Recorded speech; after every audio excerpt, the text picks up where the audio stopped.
नमस्कार। आज हम नाभि चक्र के विषय पर बात करेंगे। नाभि चक्र क्या है और इसे जागृत करके जीवन को कैसे सरल और आनंदमय बनाया जा सकता है। पंडित श्रीराम शर्मा आचार्य जी के विचारों को इस वीडियो के माध्यम से लोगों तक पहुंचाना ही हमारा मुख्य उद्देश्य है, ताकि अधिक से अधिक लोग इसका फायदा उठा सकें। तो आइए बात करते हैं नाभि चक्र के बारे में।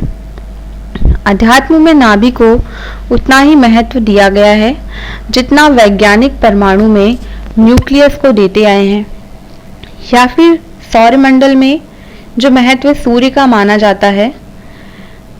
नाभि चक्र का महत्व डॉक्टर्स के लिए कम हो सकता है, पर आत्मविज्ञान का कथन है कि नाभि चक्र का चुंबकत्व आजीवन बना रहता है। गर्भाशय में भ्रूण का पोषण मां के शरीर से होता है। बुलबुले की तरह अपना अस्तित्व प्रारंभ करने वाला भ्रूण तेजी से बढ़ना प्रारंभ करता है एवं लगातार पोषण के लिए उसे जिस भंडार की आवश्यकता होती है वह अनुदान बच्चे को मां के शरीर से अपनी नाभि के मुख से प्राप्त होता है।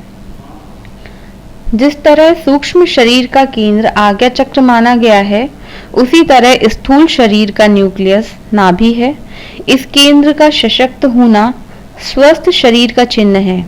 इसी की क्षमता से समीपवर्ती अवयव जो हैं वो प्राणवान बनते हैं।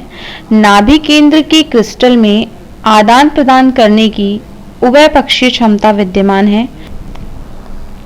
वातावरण में फैली ध्वनि तरंगों को ट्रांजिस्टर का क्रिस्टल ही पकड़कर उन्हें श्रव्य ध्वनियों के रूप में परिवर्तित करता है। नाभि केंद्र ब्राह्मी चेतना का न्यूक्लियस है। अनंत अंतरिक्ष से आवश्यक शक्ति खींचना और उसे धारण करके शरीर के समस्त अंगों को प्रभावित करना ही अध्यात्म विज्ञान के अनुसार नाभि का कार्य है। शरीर शास्त्र की दृष्टि से नाभि के आसपास 9 महत्वपूर्ण अंतरश्रावी ग्रंथियां या गैंग्लियंस हैं। ये ऑटोमेटिक नर्वस सिस्टम अर्थात स्वचालित स्नायु संस्थान के वे केंद्र हैं जो शरीर की गतिविधियों, रक्त प्रवाह और पाचन में सहायक एंजाइम्स एवं अन्य रसों के स्राव का लगातार संचालन करते हैं। लंबर, सैक्रल एवं कॉक्सिजियल गैंग्लियन व इसके परस्पर सूत्रों के रूप में विद्यमान प्लेक्सस ही आमाशय पाचन संस्थान, तिल्ली, गुर्दे, यकृत आदि महत्वपूर्ण अंगों का संचालन करते हैं। नाभि के पीछे स्थित सोलर प्लेक्सस वह केंद्र है जहां से सारी प्रमुख धाराएं विभिन्न अंगों को जाती हैं। एक प्रकार से हम इसे जंक्शन स्टेशन की उपमा दे सकते हैं, जहां से अनेक रेलवे लाइन अलग अलग दिशाओं में जाती हैं। सारे शरीर में स्फूर्ति इसी केंद्र की सशक्तता पर निर्भर करती है। जिस भी व्यक्ति ने इस केंद्र को साध लिया अर्थात अन्नमय कोश की साधना कर ली, उसकी इंद्रियां काबू में रहती हैं और नियत निर्धारित क्रम से अपनी सुव्यवस्था कौशल का परिचय देती हैं। ऐसे व्यक्ति जो हैं सामान्य मनुष्य की तुलना में कई गुने परिणाम में उत्कृष्ट कार्य कर सकने में सफल होते हैं। उदाहरण के तौर पर रावण किसी शस्त्र से नहीं मर सकता था, क्योंकि उसकी नाभि में अमृत का कुंड था। उसे सुखाए बिना वह असुरवध संभव ही नहीं था। यह भेद जो है राम को विभीषण ने बताया। राम ने वह कुंड सुखाकर रावण को मारा। इससे पता चलता है कि शरीर की स्थिति को सुदृढ़ बनाने के लिए नाभि चक्र के माध्यम से कितनी ही बड़ी सफलता आसानी से प्राप्त की जा सकती है। आत्मविद्या के अनुसार नाभि चक्र प्राण सत्ता का, साहसिक पराक्रमशीलता का एवं प्रतिभा का केंद्र माना गया है। इस स्थान की ध्यान साधना करते हुए इस प्राण शक्ति को निग्रहित और दिशा नियोजित किया जा सकता है, जिसके फलस्वरूप उसके सत परिणाम ओजस्वता की वृद्धि के रूप में हमारे सामने आते हैं। यूं तो यह शक्ति सामान्य अवस्था में शिथिल एवं उपेक्षित पड़ी रहती है और गलत आहार विहार के कारण उसका क्षय भी होता रहता है। फिर भी उस क्षय को रोककर आश्चर्यजनक काम किए जा सकते हैं। नाभि संस्थान को शरीर चक्र की धुरी माना गया है। मानवीय काया का यह ऐसा विलक्षण केंद्र है जिसके साथ अनेक भौतिक और आध्यात्मिक प्रयोजन भी जुड़े हुए हैं। मध्य भाग में अवस्थित होने के कारण शरीर को गतिशील बनाए रखने में यह प्रमुख भूमिका तो निभाता ही है, साथ ही वैभव और वर्चस्व के, रिद्धि सिद्धियों के भंडागार भी इस केंद्र में समाहित है। इसी स्थान में मेरुदंड के लंबर रीजन में शरीर का तीसरा प्रमुख सूक्ष्म शक्ति केंद्र मणिपुर चक्र स्थित होता है। विज्ञानवेत्ता जिसे सोलर प्लेक्सस या सूर्य चक्र के नाम से संबोधित करते हैं। इसका दूसरा नाम अग्नि चक्र भी है। अथर्ववेद में इस संस्थान का वर्णन करते हुए कहा गया है कि जिस प्रकार वर्षा का केंद्र बादल होते हैं, उसी प्रकार काया में नाड़ियों का केंद्र नाभि स्थित सूर्य चक्र है, जहां से निकलकर वे सारे शरीर तंत्र को नियंत्रित करती है। मणि की तरह चमकदार यह संस्थान अग्नि की तरह अपना कार्य करता है और जीवन की गतिविधियों को ऊर्जा, गर्मी प्रदान करता है। इसीलिए इसे तेजस केंद्र भी कहते हैं। वेद उपनिषदों में इसी को वैश्वानर, पूषण, अग्नि, सौरतेज, अंतर्ज्योति आदि नामों से संबोधित किया गया है।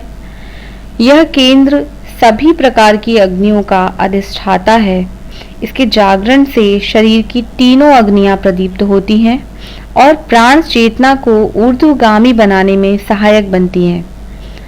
अग्नि तत्व की प्रधानता होने के कारण यह प्राण शक्ति की प्रबलता का, साहस और वीरता का, संकल्प एवं पराक्रम का भी केंद्र है।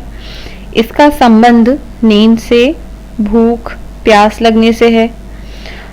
प्रसुप्त पड़े रहने पर ईर्ष्या, तृष्णा, भय, घृणा, लोभ, मोह आदि विकार ही मन में जमे रहते हैं। सामान्य परिस्थितियों में इससे केवल जैविक गतिविधियों को संचालित करते रहने लायक ऊर्जा ही उपलब्ध होती है, लेकिन प्रयत्न पूर्वक अग्निचक्र को जागृत और विकसित कर लेने पर मनुष्य अपनी इच्छाओं पर नियंत्रण पा लेता है। दुख, रोग और मृत्यु का भय उसे नहीं सताता। इसके साथ ही वह अतीन्द्रिय क्षमताओं का स्वामी बन जाता है। उसे परकाया प्रवेश से लेकर दूरगमन, दिव्य दर्शन आदि अनेक सिद्धियां हस्तगत हो जाती हैं। शिव संहिता 5/106 से 108 में मणिपुर केंद्र पर ध्यान करने से पाताल सिद्धि बताई गई है। आयुर्वेदिक ग्रंथों में मणिपुर चक्र को सूर्य, अग्नि या समान वायु का केंद्र माना गया है, जो रस, धातु, मल, दोष, आम आदि का पाचन करता है। इसके असंतुलित होने पर या शिथिल पड़ जाने पर भोजन का पाचन ठीक ढंग से नहीं हो पाता है।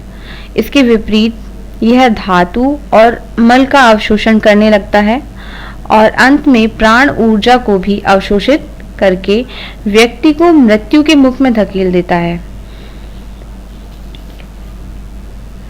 नाभि चक्र को कमलाकार बताते हुए कहा गया है कि इसमें 24 नाड़ियां निकलती हैं, जिनमें से 10 नाड़ियां ऊपर की ओर जाती हैं और शब्द, रस, गंध आदि प्रक्रियाओं को नियंत्रित करती हैं। 10 सिराएं शरीर के निचले भाग की ओर जाती हैं और संबंधित अंग अवयवों को नियंत्रित करती हैं। इसके अतिरिक्त 4 और नाड़ियां निकलकर कई शाखा प्रशाखाओं में बढ़ जाती हैं और छोटे छोटे स्थानों की आपूर्ति करती हैं। यह शक्ति केंद्र सुषुम्ना में मणिरत्नों की भांति धागे से जुड़ा होता है, इसीलिए इसे मणिपूरक चक्र कहते हैं।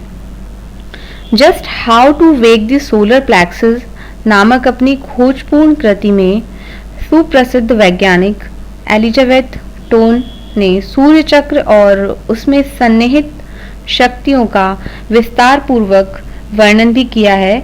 उनके अनुसार नाभि मंडल में 10 पंखुड़ियों वाली कमलाकृति की सूक्ष्म संरचना होती है, जिसे ही सोलर प्लेक्सस कहते हैं। मन में प्रसन्नता, स्फूर्ति की तरंगें प्रवाहित होती रहती हैं, किंतु संकुचित अवस्था में अशुभ वृत्तियां उभरती हैं और मन खिन्न हो जाता है, उदास हो जाता है।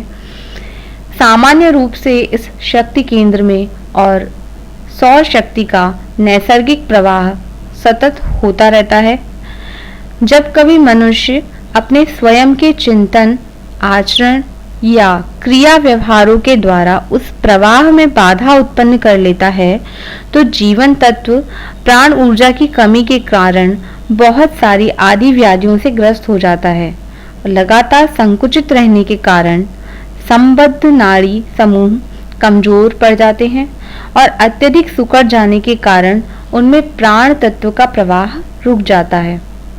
इस केंद्र में जीवन तत्व उत्पन्न करने की अद्भुत एवं असीम सामर्थ्य है। नाभि चक्र का प्रकटीकरण करने के लिए मूल बंध, उड्डयन बंध और जालंधर बंध जैसे उपक्रम अपनाने पड़ते हैं। उन विधियों को किसी अनुभवी संरक्षण में ही सीखा जा सकता है। पुस्तकों में उन्हें कार्यान्वित करने की विधियां छपी हैं, पर उस आधार पर करने की अपेक्षा यही उत्तम है कि जानकार के समीप या संरक्षण में ही उन्हें कार्यान्वित किया जाए, क्योंकि थोड़ी भी भूल होने से उल्टे परिणाम की आशंका रहती है।